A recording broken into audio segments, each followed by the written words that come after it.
Ce soir, on s'est proposé de traiter le sujet de Yerushalayim, puisque nous avons, pendant ces 3 semaines, à partir du 17 Tammuz jusqu'à Tisha B'Av, 3 semaines durant lesquelles Am Israël porte le deuil pour la destruction du Beth Amikdash et de Jérusalem. J'ai donc pensé qu'il était tout à fait de circonstance de parler de Yerushalayim. Yerushalayim, dans les textes, s'appelle Oro Shel Olam, la lumière du monde. En quoi Yerushalayim éclaire le monde, illumine le monde? Qu'est-ce que ça veut dire que Yerushalayim s'appelle Oro Shel Olam? Alors nos Chachamim nous disent que toutes les prières du monde, lorsque les Juifs se trouvent dans le monde entier, ils doivent s'orienter vers Eretz Israël au moment de la prière. Si on habite Eretz Israël, on doit s'orienter vers Yerushalayim. Si on se situe à Jérusalem, on doit se diriger vers le Beth Amikdash. Lorsqu'on est dans le Beth Amikdash, on doit s'orienter vers le Kodesh HaKodashim, le Saint des Saints. C'est ainsi que les prières du monde entier convergent vers un seul lieu. C'est le Beth Amikdash. C'est de là-bas que toutes les prières vont monter au ciel, au-devant du trône céleste. C'est pourquoi Yaakov Avinu, lorsqu'il va prier dans cet endroit, il va dire En ze ki im bet Elokim veze sha'ar hashamayim. Quand il s'est réveillé le matin, il a eu cette vision de l'échelle dont les pieds étaient posés à terre et le sommet de l'échelle atteignait le cœur du ciel. Il voyait des anges monter et redescendre entre le ciel et la terre. Il va dire Manorah hamakomazé. Oh, combien est redoutable ce lieu! C'est la maison divine, c'est la porte du ciel. C'est là que toutes les tfilotes vont monter par là. Et écoutez comment s'appelle le Beth Amikdash dans le livre de Shir HaShirim. Il s'appelle Talpiot. Talpiot, vous connaissez la salle des fêtes à Talpiot, mais en réalité, c'est le surnom de Jérusalem. Et pourquoi il s'appelle Talpiot? Tel shekol hapiot ponim elav. Talpiot, tel shel hapiot. Piot, c'est la bouche, les bouches. Tel, c'est une montagne, comme Tel Aviv. La montagne, la colline. La colline, c'est le mont Moria, sur lequel était construit le Saint-Temple. Au travers du Saint-Temple, toutes les tfilotes vont parvenir au ciel. C'est la raison pour laquelle, quand on est en Chutz La'aretz, on se tourne vers Eretz Israël, d'Eretz Israël vers Jérusalem, de Jérusalem vers le Beth Amikdash, vers le Kodesh HaKodashim, et c'est de ce tel que vont monter toutes les tfilotes. C'est pour cela que toutes les piotes, les bouches du monde entier s'orientent vers ce lieu. Dans ce même verset de Shir HaShirim, du Cantique des Cantiques, il est dit Kemigdal David Tzavarech Banouy les Talpiot. Toi, le Beth Amikdash, tu ressembles au Migdal David, la tour de David. C'était la maison de David qui était la plus haute de toutes les maisons de Yerushalayim. Le Beth Amikdash était également le plus élevé. Kemigdal David Tzavarech. Que veut dire tzavar en hébreu? Le cou. Très bien. Le cou, tzavar, quel rapport avec le Beth Amikdash? Kemigdal David Tzavarech Banouy le Talpiot. Ce Talpiot, ce Beth Amikdash, qui est le tel chez Kol Hapiot Ponim Elav, s'appelle Tzavar, le cou. Moraï Verabotaï, La vie passe par le cou. Car dans le cou, qu'est-ce qu'on a? Deux tuyaux, deux canaux. Le canal de l'air et le canal de l'aliment. On a la trachée et l'œsophage. La trachée qui laisse passer l'air vers le poumon, l'appareil respiratoire, et l'œsophage, c'est pour conduire l'aliment qui va jusqu'à l'appareil digestif. On respire l'oxygène, c'est vital. On mange l'aliment, c'est vital. Ces deux canaux sont les deux canaux de la vie. La vie passe par l'air, la respiration, et par l'alimentation. Donc la vie passe par le tsavar, Hashem yatzilenu. Comment on fait pour abattre une bête? Eh bien, on égorge. C'est au niveau du cou qu'on arrête la vie, n'est-ce pas? Quand il y a eu Chorban Bet Hamikdash, la destruction du temple, on a perdu la connexion avec le réseau de vie. Quand on demande à Kadosh Baruch Hu, s'il te plaît Hachem, reconstruis Tzion, qu'est-ce qu'on dit? Rachem al Tzion, ki hi bet hayenu. S'il te plaît Hachem, aie pitié de Tzion. C'est notre cadre de vie. Pourquoi notre cadre de vie? La Parnassa, passée par le Bet Hamikdash. La Chochma, passée par le Bet Hamikdash. Il y a l'oxygène, c'est la vie de l'âme, la Chochma. Et il y a la Parnassa, la vie du corps, la Gashmiut. Chachamim nous disent que celui qui veut devenir intelligent, dans sa prière, qu'il s'oriente vers le sud. Pourquoi? Car il y avait la Ménorah dans le Bet Hamikdash qui se situait dans le Darom, dans le sud du Bet Hamikdash. En hébreu, Arotse leachkin yadrim les fiches Menorah haïta badarom. La Ménorah est symbole de Chochma. Le candélabre, c'est l'huile qui est le support de la mèche, qui est le support de la flamme, le feu. La Torah s'appelle lumière. Kiner mitzvah vetorah or. Pour obtenir de la lumière, il faut un combustible, il faut de l'huile. Comment on obtient l'huile? Il faut concasser l'olive, la broyer, la presser. C'est comme ça qu'on obtient ce liquide qui deviendra le combustible pour la lumière. Quand on veut grandir dans la Torah, eh bien, il faut faire des efforts. Il n'y a rien sans rien. Celui qui n'est pas prêt à l'effort, il restera loin du judaïsme. Ça nécessite toujours une démarche de la part de la personne. Il faut aller vers la synagogue, il faut aller vers le centre d'études, il faut aller faire la tzedaka, il faut aller rendre visite aux malades, il faut faire des actions. On ne peut pas rester les bras croisés et évoluer. Arotse leachkin yadrim. La Ménorah est le symbole de la Chochma. Celui qui veut s'enrichir matériellement, il faut qu'il se dirige dans sa prière vers le nord. Pourquoi? Car dans le nord du Bet Hamikdash, il y avait le Shulchan, la table sur laquelle on déposait 12 pains. Les 12 pains qu'on appelle les Hem Apanim, en deux colonnes de 6 pains, étaient régulièrement posés sur la table. Les Kohanim allaient se partager ce pain tous les Shabbats, mais figurez-vous, comment est-ce qu'on faisait? On allait cuire ce pain le vendredi, et le Shabbat, on allait le déposer sur la table. Mais les pains de la semaine précédente allaient être consommés par les Kohanim. Miraculeusement, le pain était encore frais, tout chaud, comme s'il sortait du four. Mais comment est-ce qu'on allait poser le nouveau pain?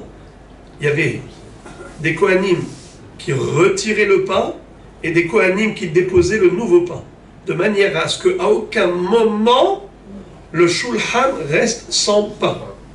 Le flux de la Parnassa se déversait sur le monde par le biais du Shulchan. Shulchan, c'est symbole de richesse matérielle, de royauté, d'opulence. Alors, si tu veux t'enrichir, oriente-toi vers le nord en priant. Arotse leha'ashir yatzfin, les fiches à shulhan haya batsafon. Donc, pour la chorma, qui est spirituelle, intellectuelle, c'est vers le sud, Menorah d'Arom. Lorsqu'on veut s'enrichir, le matériel, c'est vers le nord, Shulchan Tzafon. Je ne sais pas si vous avez remarqué des gens, quand ils prient, ils font comme ça. Parce que ils veulent la richesse, la chorma, ils veulent tout. Donc, qu'est-ce qu'on a compris? Qu'il y a deux canaux, deux conduits. Il y a le canal de l'air, le canal de l'aliment. L'air, c'est l'oxygène qui est vital. La chorma, c'est l'oxygène de la neshama. La Torah, c'est elle qui nous permet de vivre pour l'éternité. Tandis que le shulhan, c'était pour nous permettre de réussir matériellement, de vivre avec tout le confort et les commodités nécessaires pour mener une vie équilibrée sur le plan matériel.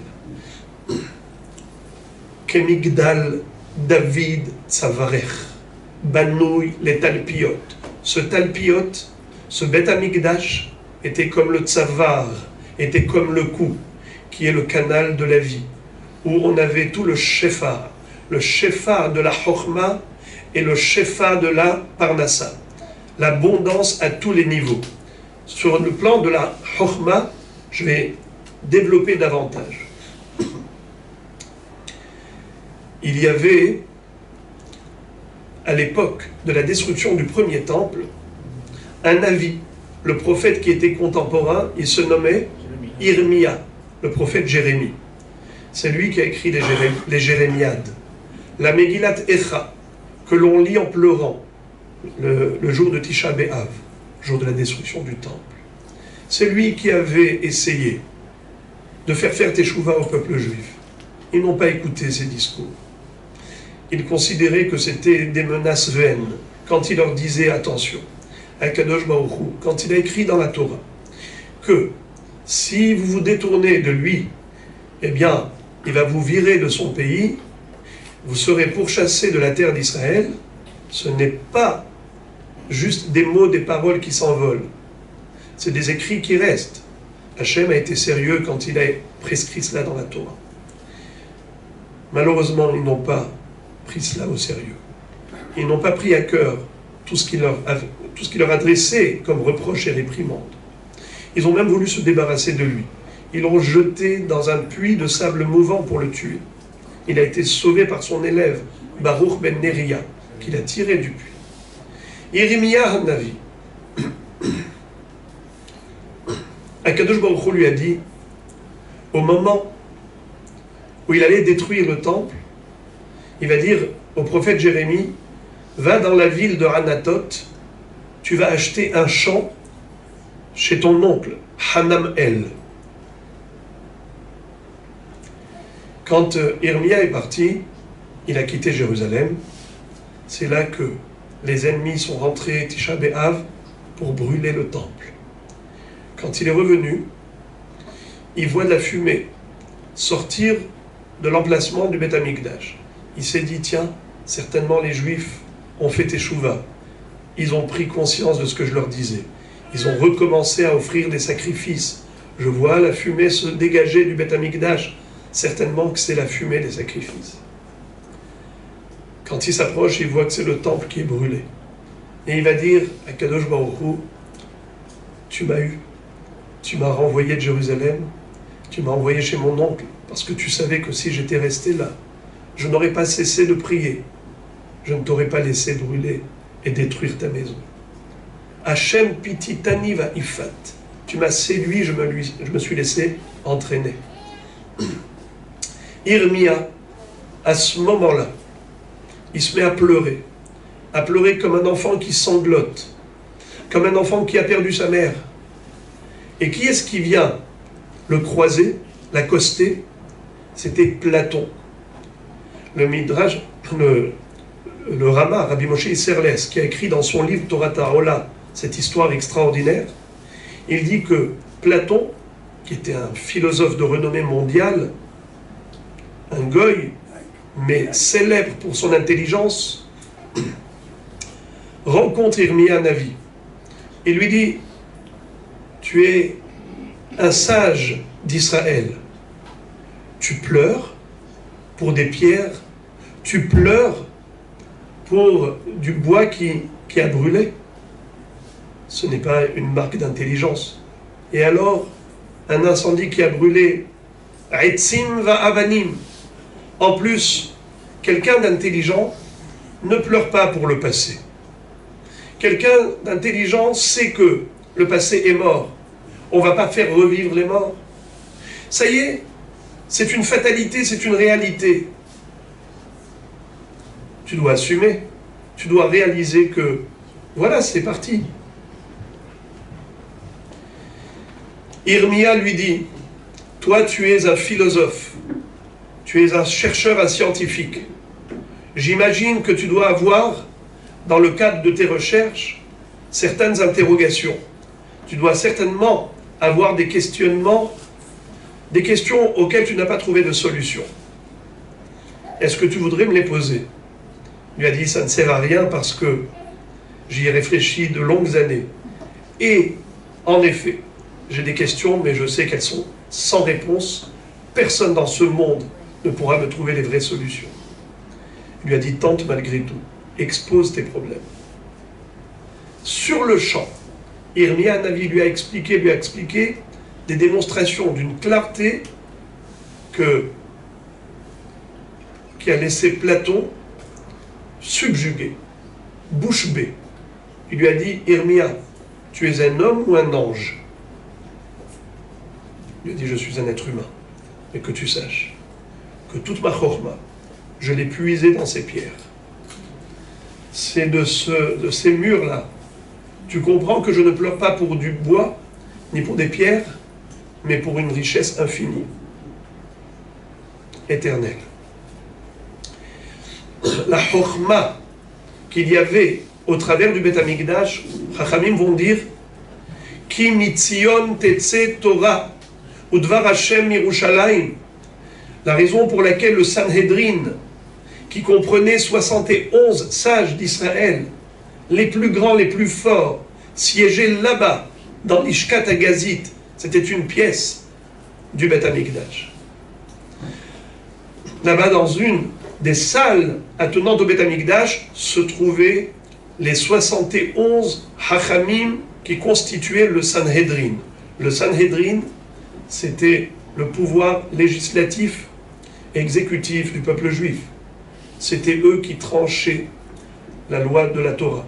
Quand il y avait des débats en ce qui concerne la compréhension des psukim, il fallait statuer, prononcer le verdict. Quelle est la halakha? Clairement, il n'y avait qu'une seule instance rabbinique, c'était le Sanhedrin. D'ailleurs, celui qui se permettrait d'être rolek et d'enseigner le contraire du Sanhedrin s'appelait Zaken Mamré, un sage rebelle qui était condamné. Kimi Tzion Tetse Torah, la Torah sort de Tzion. Udvar Hashem Yerushalayim, la parole divine se dégageait de Yerushalayim. Les enfants étudiaient la Torah chez leurs parents. Velimadtem otam et benechem. Velimadtem otam et benechem. Il n'y avait pas d'enseignant. C'était le père qui enseignait la Torah à son fils. Il n'y avait pas d'école. Velimadtem otam et benechem. La Torah nous demande d'enseigner la Torah à son fils. Y a-t-il un meilleur enseignant qu'un père vis-à-vis de son fils? Avec tout l'amour avec lequel il peut lui transmettre le message, c'est quelque chose d'inégalé. Le canal de la transmission, c'est l'amour. Si l'enfant sait que son enseignant l'aime, eh bien, il écoutera, il sera intéressé. L'enfant est convaincu que son père l'aime, et donc lorsqu'il lui enseigne la Torah, il va la boire avec soif. Le père aura la patience de lui expliquer. Ça, c'était initialement la situation dans le peuple juif. lorsque malheureusement on a été confronté à une réalité d'orphelinat ou des enfants qui n'avaient pas de père, il fallait créer l'école. On a créé la première école où? Une seule, en Eretz Israël, à Jérusalem. Sur la base de quoi? Ki mitzion tetze Torah udvar Hashem Yerushalayim. Le canal de la Chokhma se situe à Jérusalem. D'ailleurs, Chachamim vont nous dire que Eretz Israël, Avira de Eretz Israël Mahkim, l'air d'Eretz Israël rend intelligent. Asara kabin shel Chokhma yardu la'olam. Il y a eu 10 doses d'intelligence qui sont arrivées au monde. Eretz Israël en a pris 9 et une dernière dose qui a été répartie dans le monde entier. Ça vous étonne quand vous voyez le quota de prix Nobel par rapport à la population mondiale, alors que nous, Am Israël, on représente 1/500e de la masse mondiale. Et lorsqu'on parle de prix Nobel, on parle de 25%. Comment tu peux comprendre ça? C'est complètement disproportionné. Asara kabin shel chokhma yardu la'olam. Tisha natla Eretz Israël ve'had ha'olam kulo. Ça, c'est sur le plan de la chokhma. Juste pour terminer l'histoire de l'école qu'ils avaient ouverte à Yerushalayim, à un moment donné, ils se sont rendus compte que justement, les enfants qui n'avaient pas de père n'avaient personne pour les accompagner à Yerushalayim, pour aller à la yeshiva. Alors il fallait ouvrir des écoles dans toutes les régions. Ils accueillaient les enfants à partir de l'âge de 16 ans, 15-16 ans. Ils se sont rendus compte que c'était trop tard pour qu'un enfant accepte de se soumettre à son enseignant, son éducateur. C'était un peu difficile. Dès qu'il le grondait, l'enfant fuyait l'école. Alors ils ont dit, maintenant, il va falloir installer une école dans toutes les villes. Bechol ir va'ir.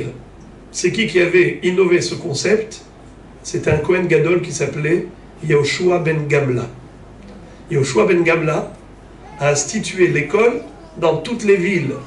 D'ailleurs, j'ouvre une parenthèse, mais Ezrat Hashem, à Natania également, il y a Baruch Hashem des écoles, beaucoup d'écoles, mais ce que nous recherchons, c'est de trouver des institutions scolaires qui soient adaptées à 100% à la communauté française.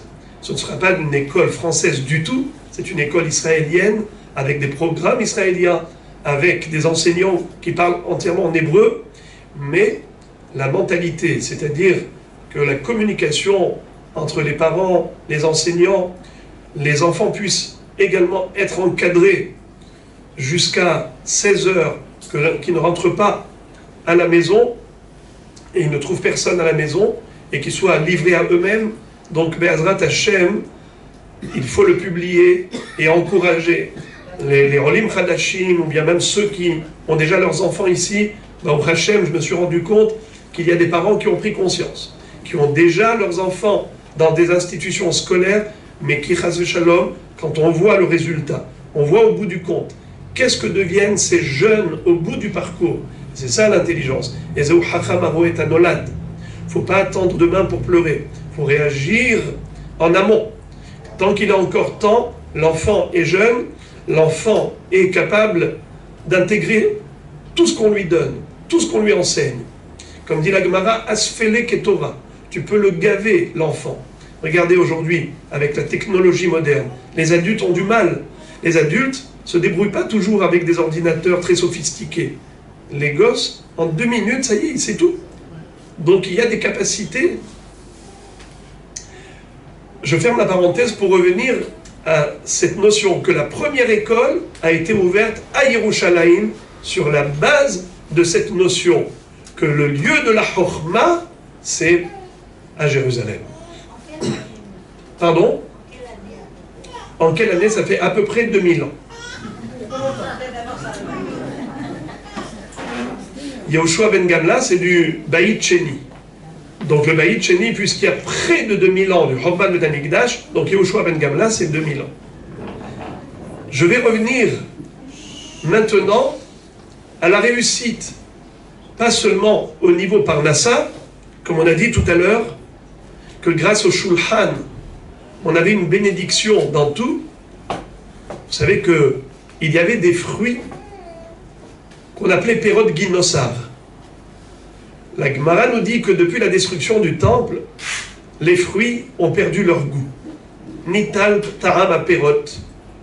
Cette saveur qu'avaient les fruits à l'époque du Beth Amikdash, c'était quelque chose d'inouï. Il y avait des fruits qu'on appelait Perot Ginosar. Ça se trouvait dans la région de Kinneret. C'était comme le Kinnor. Les fruits étaient agréables comme quelqu'un qui entend du violon. Perot Ginosar. La Gemara raconte qu'il y avait des rabbanim qui avaient mangé des dizaines et dizaines de kilos, et à la fin ils disaient « Je peux te promettre que je n'ai même pas encore goûté ». Il y en avait qui bavaient tellement c'était bon, mais c'était incroyablement bon, Perot Ginosar. Alors la Gemara demande pourquoi il n'y en avait pas justement aux alentours de Jérusalem, puisque c'est Yerushalayim qui est le facteur déclenchant de cette Beracha. Pourquoi ça se situe dans le nord, à Tibériade, au lieu de se retrouver à Yerushalayim? Écoutez la réponse curieuse. Chez Lo Yomru, Ole Regalim, il m'allait Lo Alinu la Bishvil, Perot Ginosar Dayenu. Pour pas que les Juifs qui montaient 3 fois par an, à Pessah, Shavuot, Sukkot, on allait à Yerushalayim pour pèleriner dans le Beth Amikdash, pour servir Hachem, eh bien les gens auraient dit « Ah, tu sais pourquoi on y va? Pour le kiff des fruits de Jérusalem. » Eh bien non, tu vas à Yerushalayim, les Shem Shamayim, tu vas à Jérusalem pour la mitzvah du pèlerinage, et pas pour aller kiffer des fruits. La bracha de Jérusalem, tu l'as ici dans le Tzafon. Vous savez même à quel niveau on avait la bracha à Yerushalayim? Écoutez quelque chose d'incroyable.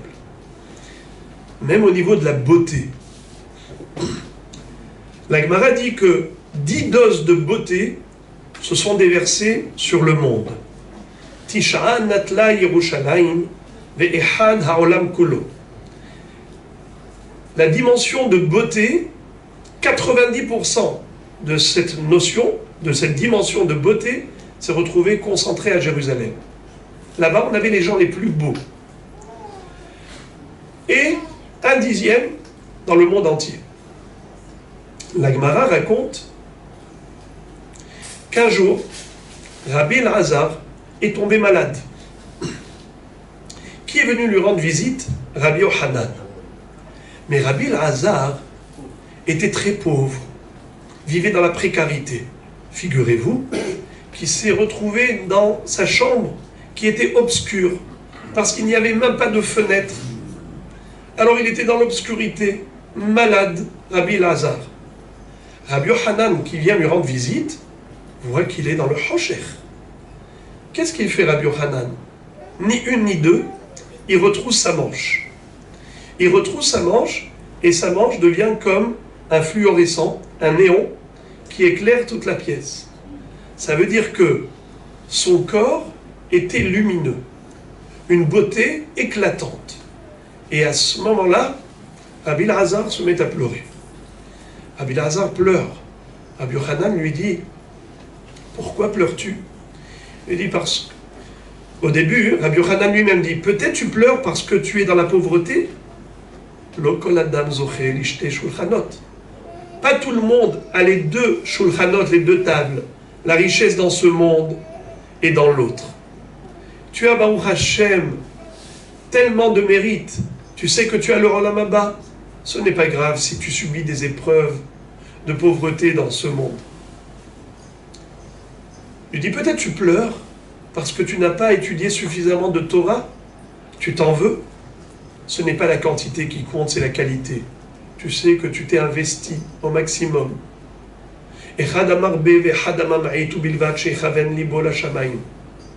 Qu'on ait acquis beaucoup de science, qu'on ait acquis peu, le principal c'est que tu t'es efforcé d'acquérir le maximum de tes capacités.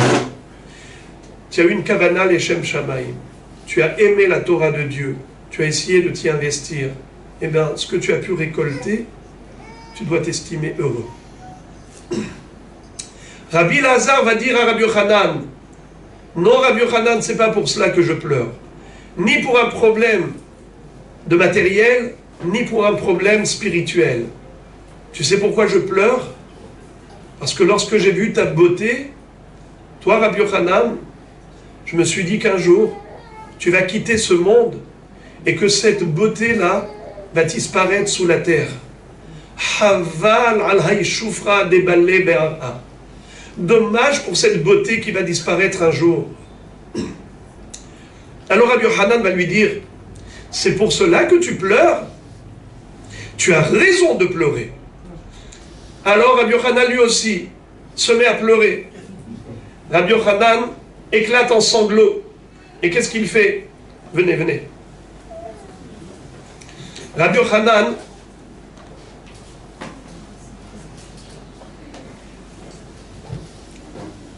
éclate en sanglots. Et alors le Maharsha pose une question, il dit, alors là, elle est bonne celle-là. Tu vois ici deux grands hachamim, les plus grands de la génération, en train de pleurer. Pourquoi? Pour la beauté de Rabbi Yochanan qui un jour va quitter ce monde. Tout le monde va quitter un beau jour. Qui est-ce qui va rester ici immortel? Ça n'existe pas. Personne n'est éternel. Alors de toutes les façons, tôt ou tard, on est appelé à quitter ce monde. Pourquoi donc ils se mettent à pleurer pour la beauté en plus? Est-ce que vraiment la beauté physique est une raison valable pour deux chachamim intellectuels d'un niveau spirituel si élevé? C'est une raison de pleurer tous les deux? Écoutez l'explication du Maharsha, lumineuse.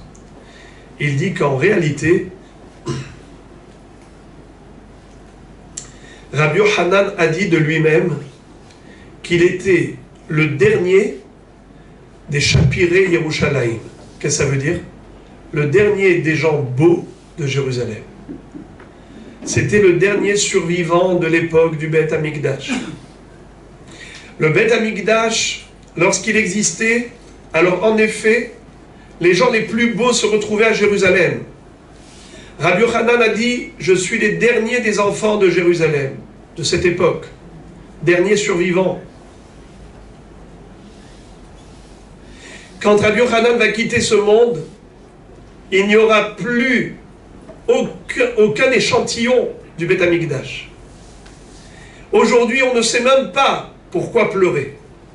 Aujourd'hui, on se dit, mais c'est quoi la destruction du temple? Vous savez à quoi on ressemble? Il y avait une fois un banquier qui avait mis beaucoup d'argent dans un coffre-fort. Énormément d'argent. Un jour, il a oublié le coffre ouvert. Son petit enfant, âgé de 5 ans, jouait aux allumettes. Il s'est dit, tiens, je vais voir si ça prend feu. Et il jette le feu dans le coffre. Et des liasses qui brûlent, qui partent en fumée. Et quand il voit les petits bonhommes qui, dans les billets, bougeaient dans les flammes, comme s'ils dansaient dans les flammes, il éclatait de rire, il dit, maman, maman, viens, viens, viens. Elle vient de la cuisine et qu'est-ce qu'elle découvre? Horreur. Elle se met à pousser des cris, des hurlements. Et l'enfant qui rit. Alors tout de suite, elle appelle son mari, au secours, viens tout de suite. Lui, quand il voit ça, il perd connaissance. Pourquoi? Parce qu'il sait qu'il n'a pas seulement son argent dans ce coffre, toutes ses économies de toute sa vie, mais en plus l'argent, en tant que banquier, qu'il doit maintenant aux autres, qu'il avait conservé à l'intérieur de ce coffre. L'enfant rit, la mère crie, le père s'évanouit. Chacun en fonction de ses notions, chacun de sa conception. Un enfant, c'est quoi? Et alors, qu'est-ce qu'il y a si ces billets brûlent? C'est que du papier. Nous, on pleure pour le Beth Amikdash. Sait-on pourquoi pleurer? Mais pourquoi pleurer? Jérusalem détruite? C'est quoi ça? Tout va bien pour nous, Baruch Hashem. On vit dans le confort. Al ele ani bochia. Eni eni yordamaim, nous dit le prophète Jérémie dans la Megillat Echa. Ki rachak mimeni menachem eshiv nafshi. car Dieu m'a éloigné de lui, lui mon consolateur, lui ma source de vie. Alors, Yerushalayim était considéré en effet comme étant la source de tout le bien pour le monde entier, à tel point que même les goïms avaient une kapara à cette époque. On offrait pendant la fête de Sukkot 70 bœufs, Shiv'im Parim. Nos maîtres de dire que c'est par rapport aux 70 nations. Les 70 nations avaient une kapara, Dieu expiait leurs fautes grâce au sacrifice que le peuple juif offrait en leur faveur. À tel point que Rabbi Yochanan disait « Oh, si les goïms savaient ce qu'ils avaient perdu. Au lieu de détruire notre temple, ils auraient mis des gardiens pour le protéger. » Cette maison s'appelle la maison de prière pour tous les peuples. Qui beti, betefila ikare, les rol aramim. La bracha se déversait dans le monde entier. Birushalayim abenouya. Yerushalayim ke'ir shechubera la yahdav. Yerushalayim, c'est la ville qui se retrouve jumelle avec Yerushalayim shel Ma'ala. Yerushalayim shel Mata keneged Yerushalayim shel Ma'ala. Et pourquoi est-ce que on l'appelle ke'ir shechubera la yahdav? À part le fait de Yahdav, les deux Jérusalem d'en haut et d'en bas, c'est que Rossa Kol Israël Haverim. Le Yerushalmi, le Talmud de Jérusalem nous enseigne que Jérusalem faisait que tout le peuple juif était un. On se retrouvait 3 fois par an, tous réunis, à Pessah, Shavuot et Sukkot, comme des Haverim Kol Israël. Ke'ir Shechubera la Yahdav. Figurez-vous que là-bas, personne ne s'est plaint d'étroitesse en disant l'endroit est trop exigu. Tsarli amakom she'alim birushalayim. C'est trop étroit pour moi. Comment veux-tu que des millions et des millions et des millions de juifs se retrouvent ici? Comment tu voudrais que je passe ici toute la fête de Pessah et de Sukkot? Dans le Bet Hamikdash, omdim tsefufim ou mishtachavim revachim.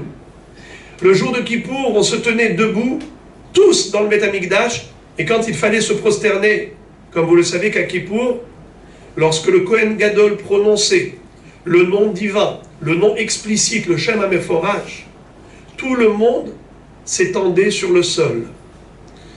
On était mishtachavé, pas juste à genoux. On s'étendait, pichut yadaim viraglaim. C'est incroyable. Omdim tsefufim, debout, on était à l'étroit. Et dès qu'on allait se prosterner, on était au large. Mishtachavim revachim. C'était comme la peau du cerf, nous dit Rachamim. Eretz atsevi. Le cerf, après la shrita, quand on le dépouille de sa peau, la peau se rétracte, se contracte. Et pourtant, quand il est vivant, ça fait le tour de sa taille. Eretz Israël, quand on est là, elle s'étend. Quand ses enfants la quittent, elle se rétracte. Elle paraît tellement petite, cette terre, quand vous regardez la carte géographique, minuscule. On ne peut même pas écrire Israël dans le... Israël, on le met sur la mer, au niveau de la mer, parce qu'il n'y a pas de place où écrire Israël. La route, minuscule. Et pourtant, elle s'étend.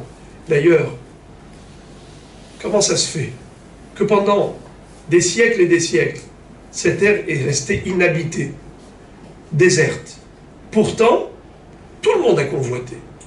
L'époque des croisades. Dans toutes les générations, on voulait venir conquérir Jérusalem. Alors restez ici. Veshamemu aleha oivechem ayoshvim ba. Hachamim nous disent Zomida tova l'Israël.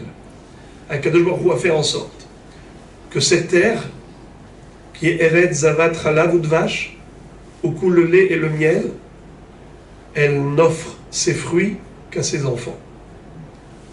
Cette terre devient déserte, aride, une terre non cultive pour les étrangers. Dès que ses enfants arrivent, Ve'atem hare Israël, periechem tis'u, ve'an pechem titnu. Ça veut dire que, nous dit Rachamim d'ailleurs, que un des signes de la Géoula, de la fin de la Galoute, c'est le fait que Eretz Israël redonne ses fruits. parce que ses enfants reviennent. En lecha ketz megoulé misé, dit la Gemara dans Sanhedrin. Tu n'as pas une preuve des signes précurseurs de la Géoula comme celui-ci. Cette terre qui ne donnait rien, qui ne produisait aucun produit agricole.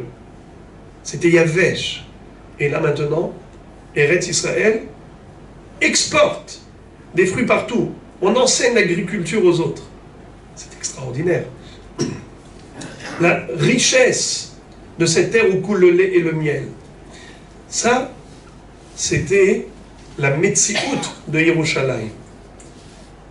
Aujourd'hui, on doit comprendre que ce lieu, Yerushalem, d'où provient ce nom?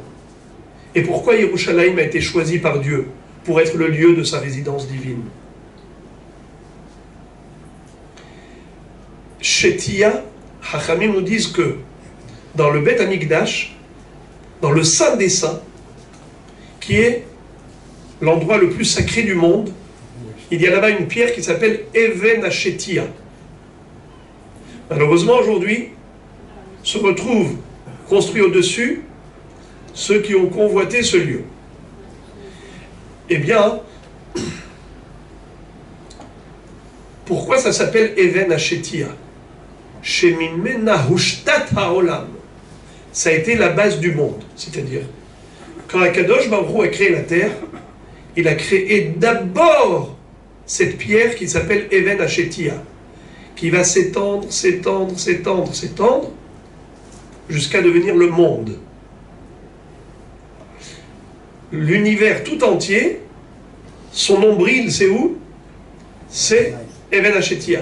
Donc on a dit tout à l'heure que du monde entier, on se dirige vers Eretz Israël. D'Eretz Israël vers Yerushalayim. Yerushalayim, Bet Hamikdash, Bet Hamikdash, Kodesh HaKodashim. Mais dans le Kodesh HaKodashim, proche du Haron HaKodesh, se trouvait Even HaShetia.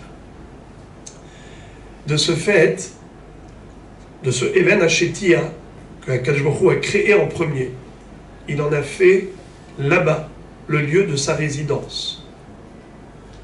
Mitzion Michlal Yofi. Shlomo HaMelech avait eu une intelligence incroyable, le sage parmi les hommes. Il savait exactement quelles étaient les bretelles de terre qui allaient depuis Jérusalem jusqu'en Afrique, jusqu'en Asie, jusqu'en Australie. C'est-à-dire qu'il était capable, à Yerushalayim même, de planter des fruits et légumes exotiques, des fruits et légumes qui ne poussent que dans certains pays, parce qu'il savait où se situaient exactement les artères, les sentiers de terrain qui allaient depuis le Even HaShetia jusqu'à cet endroit. Mitzion Miklal Yofi. Toute la beauté du monde était concentrée à Tzion. Et lui, Shlomo Melech, disait, je sais où exactement planter ces fruits et légumes qui ne poussent pas chez nous, ailleurs, mais exactement dans ce chévil qui arrive, par exemple, jusqu'en Afrique. Je sais exactement où planter Bidiouk. Donc, Yerushalem, pourquoi porte ce nom? Chachamim nous disent que il y avait deux tzadikim qui ont donné le nom de Yerushalem à Yerushalayim. C'était Shem, le fils de Noach, et Avraham Avinu. Shem s'appelle dans la Torah Malki Tzedek, le fils de Noach. Il était le roi de Shalem, le roi de la ville qui s'appelait Shalem. Pourquoi Shalem? C'est la Shlemut. C'est la ville de Melech Shalem, le roi parfait, Akadosh Baruch Hu. La ville du Shalem. Malki Tzedek Melech Shalem. Avraham Avinu a dit du mont Moria, là où j'ai fait la Akedat Yitzhak, là où j'étais prêt à sacrifier mon fils unique, je demande à Akadosh Baruch Hu qu'il veille sur mes enfants, qu'il les observe, qu'il les surveille. Hachem Ir'e. Ir'e, c'est voir que Dieu regarde mes enfants, qui porte toujours son regard sur eux.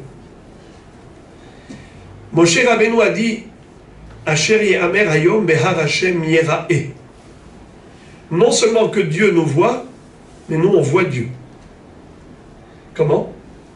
Quand on a vu tous les miracles de la sortie d'Égypte, les 10 plaies qui ont frappé les Égyptiens, la traversée de la mer Rouge à pied sec, la noyade de nos prédateurs, la manne qui tombe du ciel, le puits de Myriam qui produit miraculeusement l'eau du rocher, les nuées de gloire qui nous enveloppent et qui nous protègent de tous les climats du désert, qui sont des intempéries, la canicule en journée, le froid glacial la nuit. Tout cela, ce sont des miracles qui nous montrent que Dieu nous surveille, Dieu nous préserve, on voit Dieu, on voit son intervention, la providence divine. Écoutez bien. Yir'e, Yera'e. Yir'e, c'est Dieu voit. Yera'e, Dieu se montre. À quel moment Dieu s'est montré? À l'époque de Moshe Rabbeinu. Mais lorsque nous sommes dans la galoute, lorsque nous n'avons pas encore le Beth Amikdash, est-ce que Dieu nous a abandonnés? Jamais. Hashem Yir'e. Grâce à la Akedat Yitzhak qui a eu lieu dans l'emplacement du Beth Amikdash sur le mont Moria, là-bas, Kadosh Baruch Hu voit la cendre du bélier de Yitzhak et il dit, mes enfants, je veille sur vous. Yeru Shalem. Le Shalem à Kadosh Baruch Hu, Ir'e et parfois Yera'e. Quand tu prends le Yera'e, c'est Yeru. C'est-à-dire que Yerushalayim, pour laquelle nous pleurons pendant Tisha B'Av, que nous voulons voir reconstruire, Yerushalayim Habenouya, reconstruite avec le Beth Amikdash. Chachamim nous disent que tout celui qui porte le deuil pour Jérusalem méritera de voir sa reconstruction et de s'en réjouir. En hébreu, Kol hamit'abel al Yerushalayim zoche vero'e besimchata. Celui qui porte le deuil pour Jérusalem mérite de voir la reconstruction. Les Mefarshim, les commentateurs disent Zoché mérite au présent, Roé au présent, mais c'est au futur. Réponse, disent nos maîtres. Vous savez que le deuil, c'est quelque chose qui s'émousse avec le temps. Vous savez que même pour un cher disparu très proche, très cher, c'est vrai qu'on pleure, mais combien de temps? À un moment donné, ça cesse. À un moment donné, on arrête de pleurer. Le temps pense les blessures. C'est la consolation que Dieu a créée. C'est une nature qu'Hachem a instaurée dans le monde afin que les gens puissent surmonter des épreuves pareilles. La perte d'un cher disparu. Mais on connaît un homme qui ne s'est jamais consolé pendant 22 ans. Yaakov Avinu, il a pleuré pendant les 22 ans de disparition de son fils Yosef. Pourquoi? Pourtant, il devrait se consoler comme tout le monde. Non. La consolation a été créée pour la mort de quelqu'un, d'un proche. Mais un proche qui est vivant, que l'on croit mort, il n'y a pas de consolation. Yosef était vivant. Son père ne s'est pas consolé pendant 22 ans. Car si Yosef était mort, la nature de consolation existerait. Mais Yosef était vivant. Il n'y a pas de consolation possible. Yerushalayim est vivante ou Chasé Shalom, morte. Si on porte le deuil depuis près de 2000 ans, c'est que Yerushalayim est vivante. Elle reviendra. On raconte que Napoléon était en train de circuler dans les rues de la capitale et il entend des voix émaner d'une synagogue. C'était la nuit de Tisha B'Av. Ils étaient dans l'obscurité et on entend des pleurs. Il dit, c'est quoi ces voix? On lui raconte que les Juifs sont en train de pleurer leur Saint-Temple qui a été détruit. Il dit, quand est-ce? Il y a combien de temps? Il a cru que c'était 1 an, 2 ans. Il a dit non. Ça fait 1650 ans. Il dit, ils pleurent encore? Eh bien, s'ils sont capables de pleurer avec autant d'effervescence, avec autant d'émotion pour quelque chose qui est du passé, c'est que ce n'est pas du passé. C'est en fait le signe précurseur de leur avenir. C'est un peuple qui a de l'espoir. C'est un peuple qui a de l'avenir, du futur. Et en effet, celui qui pleure pour Yerushalayim aujourd'hui, c'est qu'il a la profonde conviction que la Géoula est imminente, que Akadosh Baruch Hu ne s'est pas éloigné totalement. Et il est Omed Ahar Kotlenu, il est juste derrière le mur occidental. Il est là, Akadosh Baruch Hu, et Chachamim nous disent que c'est la raison pour laquelle le premier verset de Megillat Echa, quand on dit Echa, Yashva, Badad, A'ir, Rabatiram, comment cette ville de Jérusalem, qui contenait des millions, se retrouve déserte, Aïta ke almana, comme une veuve, qui se retrouve seule. Chachamim disent ke almana, velo almana, comme une veuve, mais Yerushalayim n'est pas veuve. Ki isha shalach ba'ala imdinat hayam, vesofo larzon, comme une femme dont le mari a pris le large, il a voyagé outre-mer, mais il reviendra un jour. Donc Akadosh Baruch Hu nous a promis que le jour viendra où il attend lui-même ce moment de la Géoula, encore plus que nous-mêmes. Mais un jour, Eliyahu Navi, Rabbi Yoshua ben Levi a demandé à Eliyahu Navi, s'il te plaît, quand est-ce que viendra le Mashiach? Tu peux me dire c'est quand qu'il vient le Mashiach? Il lui a dit, pourquoi tu me poses la question à moi? Il va lui poser la question à lui, au Mashiach lui-même. Il lui dit, où est-ce qu'il est? Il lui dit, il se trouve à la porte de Rome, à côté des gens malades. Il lui a donné un signe comment le reconnaître. Rabbi Yoshua ben Levi est parti voir le Mashiach. Il lui dit, Rabbi, et Mataïka Atemar, quand est-ce que vous allez venir enfin nous délivrer? Le Mashiach lui répond, Hayom, aujourd'hui. Rabbi Yoshua ben Levi, immédiatement, court chez lui pour préparer les gens à la venue du Mashiach. Et voilà que la journée s'est écoulée, il n'est pas venu. Il a été voir Eliyahu Navi, qui était son maître, qui se dévoilait à lui régulièrement. Il dit, moi le Mashiach, il m'a menti. Je lui dit, pourquoi il t'a menti? Il m'a dit qu'il viendrait Hayom. Il lui a dit, le Mashiach, il parle avec des codes, il te parle avec des psukim de la Torah. Cherche dans la Torah un pasuk qui commence par le mot Hayom. Hayom imbekolo tishmaru. Aujourd'hui, le Mashiach viendrait si on écoute et obéit la voix de la Torah. Akadosh Baruch Hu dit, qui est-ce qui souhaite davantage les retrouvailles? Les enfants ou le père? Le père. Moi, je vous attends. Shuvu elai ve'ashuva alechem. Revenez vers moi et je reviendrai vers vous. Vous n'avez pas besoin de faire plus qu'un pas. Ouvrez-moi dans votre cœur une petite ouverture, comme le chat de l'aiguille, et moi, je vous ouvrirai grand les portes du Beth Amikdash, les portes de la Géoula. Et Ratson, on puisse mériter de vivre ces moments très bientôt, encore avant ce Tisha B'Av, Ken Yehi Ratson.